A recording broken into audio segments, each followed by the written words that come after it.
കോഴിക്കോട് ചാത്തമംഗലം കൂളിമാടിന് സമീപം പാഴൂർ മുന്നൂരിൽ കാർ ബൈക്കിലിടിച്ച് 2 പേർക്ക് സാരമായി പരിക്കേറ്റു. ചെറുവാടി പഴംപറമ്പ് കറുത്തേടത്ത് തസ്നീം, സഹോദരനായ തൻസീം എന്നിവർക്കാണ് സാരമായി പരിക്കേറ്റത്.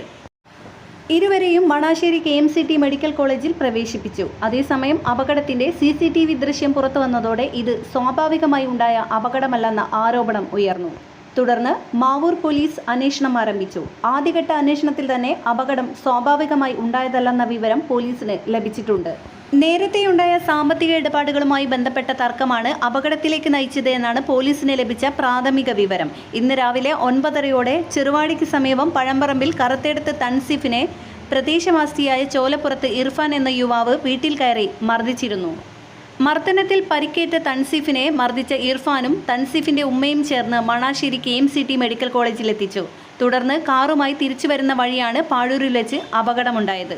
മർദ്ദനമേറ്റതായുള്ള വിവരമറിഞ്ഞ് സഹോദരങ്ങളായ തസ്നിനും തൻസീമും ആശുപത്രിയിലേക്ക് പോകുന്ന വഴിയിൽ എതിർദിശയിൽ ഇർഫാന്റെ കാർ വരുന്നത് ശ്രദ്ധയിൽപ്പെട്ടു. ഇതോടെ റോഡിന് കുറുകെ ബൈക്ക് നിർത്തി കയ്യിലുണ്ടായിരുന്ന ആയുധവുമായി കാർ തടയാൻ ശ്രമിക്കുന്നതിനിടയിലാണ് ഇർഫാൻ സഞ്ചരിച്ച കാർ ബൈക്കുമായി കൂട്ടിയിടിക്കുന്നത്. അപകടം സംഭവിച്ച ഉടൻ തന്നെ ഇർഫാൻ ഓടി രക്ഷപ്പെട്ടു. പരിക്കേറ്റ 3 പേരും നിലവിൽ KMCT മെഡിക്കൽ കോളേജിൽ ചികിത്സയിലാണ്.